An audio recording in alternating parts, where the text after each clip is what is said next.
91.9 friends FM. मेरा नाम है निमेश और मैं आप सभी के लिए अभी भी बिल्कुल लाइव रिपोर्ट कर रहा हूँ आप सभी के लिए चाइना टाउन के गोल्डन एम्पायर रेस्टोरेंट से, जहाँ पर आज 4 दिखेर गॉल्फो की trailer and first look launch जो है वो हो रही है।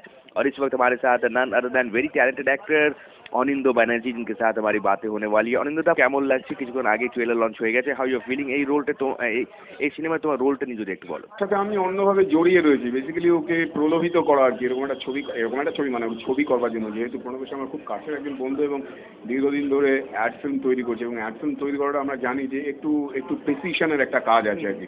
যারা ততখানি প্রেসিশন নিয়ে একটা কাজ করতে পারে তারা একটা অন্য কাজও বলা যায়, যেটা খুব অভাব আমি বাংলা সিনেমাতে বলবো এই প্রেসিশনের আর কি। সেই কারণেই আমার খুব লোভ হতো যে প্রণবেশ কখনো ছবি করুক আর কি। সেই কারণে অনেকদিন ধরে লেগেছিলাম। তো ওর জীবনটাকে কীভাবে ফেস করেছে বা আজকে যে জায়গায় পৌঁছেছে সেখানে পৌঁছতে হবে কি স্ট্রাগলের ভেতর থেকে আসতে হয়েছে, নানান স্তর, নানান লেভেল এবং নানান কম্প্রোমাইজ। সেহেতু এই কম্প্রোমাইজটা ওর একটা হাতিয়ার হয়েছিল আর কি। কম্প্রোমাইজটা ও রেকগনাইজ করেছে এবং ফিল করেছে যে ওর জার্নির ভেতরে সেটা ছিল, এবং সেটাকে থ্রু আউট একটাকে এক্সিকিউট করবার চেষ্টা করেছিল যে সেটাকে কীভাবে প্রকাশ করবে, এবং নানান স্তরে নিজে একটা স্তর থেকে বড় হয়েছে, তারপরে কলকাতায় এসেছে, স্ট্রাগল করেছে আরেকটা স্তর, এবং যাদেরকে কাউন্টার করতে হয়েছে, যাদেরকে ওর নিতে হয়েছে কাজ, যাদের কাজ ওদের সঙ্গে সরাসরিভাবে যুক্ত রয়েছে, সেই সমস্ত ইকোনমিক্যাল ক্লাসের লোকজনকে ভালো করে স্টাডি করেছে, ফলে ওর পক্ষে একটা এরকম গল্প লেখা সম্ভব হয়েছে আর কি, যেটার নাম মূলত কম্প্রোমাইজ। কতটা হোমওয়ার্ক করতে হলো এই রোলটার জন্য? এই রোলটার জন্য আমি অ্যাকচুয়ালি বেসিক্যালি ছিলাম এখানে একটাতে ট্রেন করার একটা দায়িত্ব ছিল আমার আর কি, যে এবং ইনফ্যাক্ট কাস্টিংটাও করতে হয়েছিল প্রবেশের সাথে আমাকে, এবং একটা বেসিক্যালি গ্রাউন্ড তৈরি করা। সেহেতু আমি টোটালটার ভেতরেই ওইভাবে সম্পৃক্ত ছিলাম। আদারওয়াইজ আদার হ্যান্ড আমি নিজের চরিত্রটা আমি প্রণবেশের কাছ থেকে একটা ধারণা পেয়েছিলাম যে এই ধরনের ক্লাস কী হয়। আমি একজন অ্যাড ফিল্ম মেকারের একটা রোল করেছিলাম আগে, কম্প্রোমাইজ আমাদের গল্পটার নামই আর কি, যে যারা অ্যাড ফিল্ম তৈরি করে তাদের যে দুনিয়া এবং সেখানে কী ধরনের জিনিস ঘটে, কী ধরনের আদান প্রদান ঘটে, কীরকম এক্সচেঞ্জ হয়, যেটা বম্বেতে আমরা অন্যান্য ছবিতে দেখেছি যে এই দুনিয়ার সঙ্গে যারা যুক্ত, সেটা শুধু অ্যাড বলে নয়, ফিল্মের সাথেও যারা যুক্ত, প্রত্যেকেই কতগুলো নানান ধরনের মানুষ, নানান ধরনের স্তর পেরিয়ে তবে একটা জায়গায় অ্যাচিভ করতে হয়।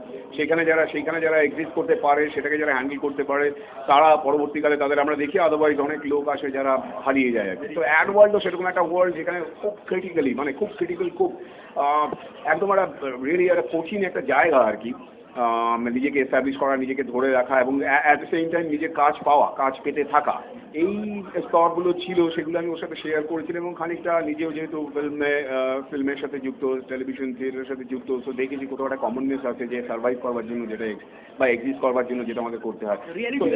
হ্যাঁ, রিয়ালিটি প্রায় 40 লক্ষ লোক তোমাকে শুনছেন ফ্রেন্ডস এফএম রাইট না, তাদেরকে কি বলেছে?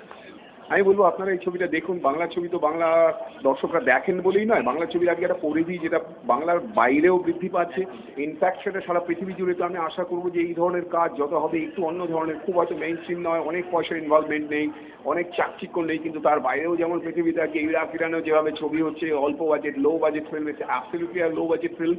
এবং আমরা চাইবো যে এই ধরনের ছবি মানুষ দেখুক, তাদের এই ছবি যারা করছে, যারা প্রডিউসার, যারা ডিরেক্টর, তারা এনহ্যান্স হবে, তারা অনেক বেশি তারা বুস্ট আপ পাবে, এবং এই ধরনের ছবি বাড়বে, তত ক্রমশ বাংলা সিনেমার উন্নতি হবে, এবং সেটা সম্ভব হচ্ছে টোটালি আপনাদের জন্য। Thank you so much sir আমাদের সাথে কথা বলার জন্য। All the best and you are the best. Thank you so much. Thank you so much. Thank you. That's all from here. Back to you নিন।